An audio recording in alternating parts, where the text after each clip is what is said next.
Hey everybody, I am winding down for the day, but I wanted to share, I guess it's kind of a story time. I've never done a story time, so I just want to tell you about something that happened with me some years ago. There's always something supernatural, paranormal, divine that happens with me. I definitely believe in divine encounters, angel visitations.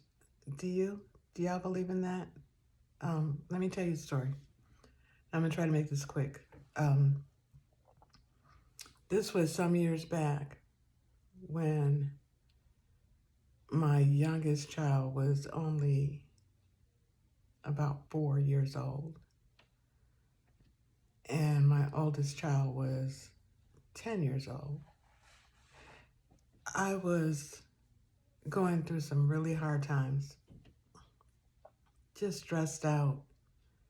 Things were not going well. Money was a problem. I was stressed out beyond. We were even supposed to have a house that I was going to rent, and it wasn't ready, and it was like almost winter time. And I'm a Midwesterner, so that was stressful. Um, this was a time when you go to the gas station, you didn't just automatically put your card in there. You had to go inside to pay. Okay, so this has been a little while back. Like, I'm talking about in the, when was this? This had to be in the early 1990s. So, okay, I went to the gas station. I pulled up to get gas. Didn't have much money. I was going to get like maybe, seriously, like $5 in gas. And I'm counting change, like, a couple dollar bills and some change, figuring out I need to get gas, we need to get here and there, and so on and so forth. And I was just so like this, right? And I remember it was daytime, and we lived in a bigger city, like it was more populated. This was a really busy street too. So I pulled up to get gas, and like I said, counting my little change to get my little bit of gas that I need to put in this car to get us where we had to go.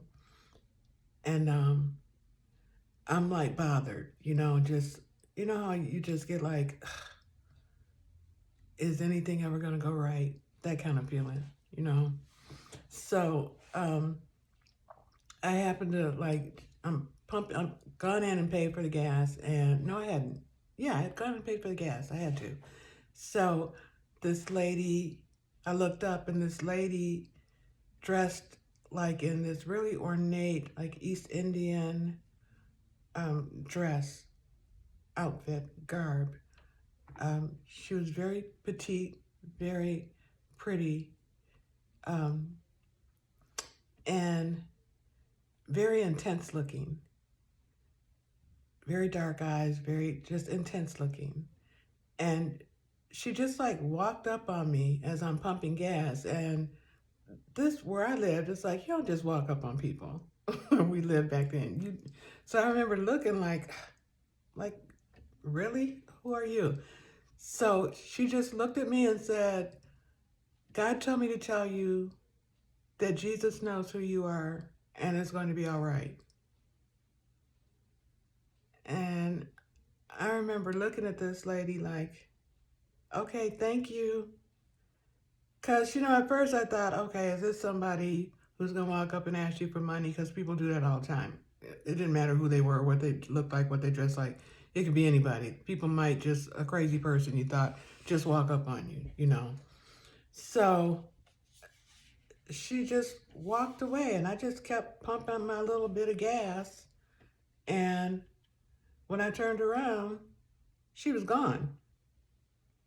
And I mean, like, I'm looking around, like, because this was a lot of people out. This is broad daylight, like afternoon time.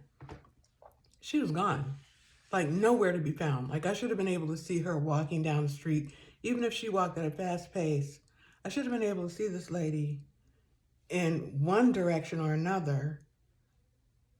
She was gone.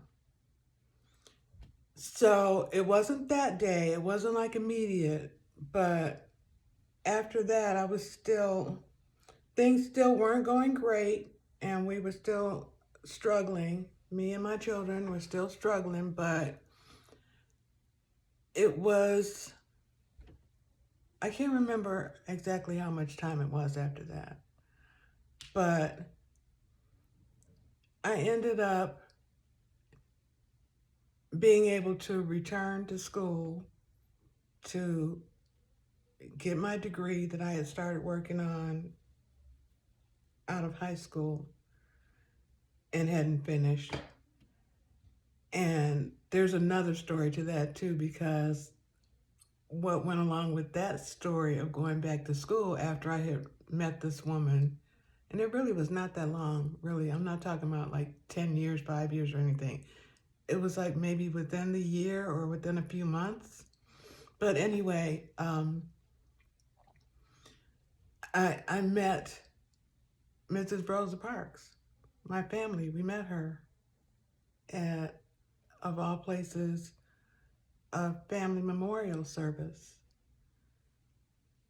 which I don't know how. I talked to her, and I was inspired to go back to school after I met her and talked with her and asked her why she did not get up out of that seat. And people will say, like online, they say, oh no, people make that up. And she said that I was just tired. And she really did say that, but people online now, I've read it several times, say, no, she didn't really say that. Yes, she did. She said that to me directly because I had the nerve, and it took up nerve to ask her. But after I met this woman at the gas station, things started going better. Yeah, they did. And I'm not saying things were always wonderful, because life is life, and a lot of times it's not always wonderful, but I could see a light at the end of the tunnel, and being able to go back and finish my degree and then go to grad school, that was just divine intervention, because I'm telling you, I did not have any money, you know, nor did I have any parents. And I was young, like in my 20s. So everything just worked out. So there's something to be said for divine intervention, is my point, y'all. And it's worked for me. And I hope you had a chance to read the Chicken Soup for the Soul story I wrote so far.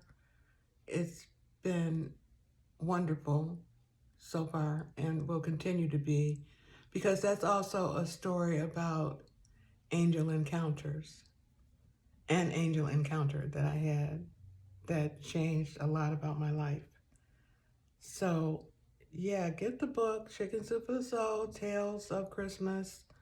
And my story is on page 279, Divine Intervention on Christmas Eve. My name is Cece Foster, also Carolyn. And just tying it back, do y'all believe in angels and divine intervention? Because it's real. It's really real.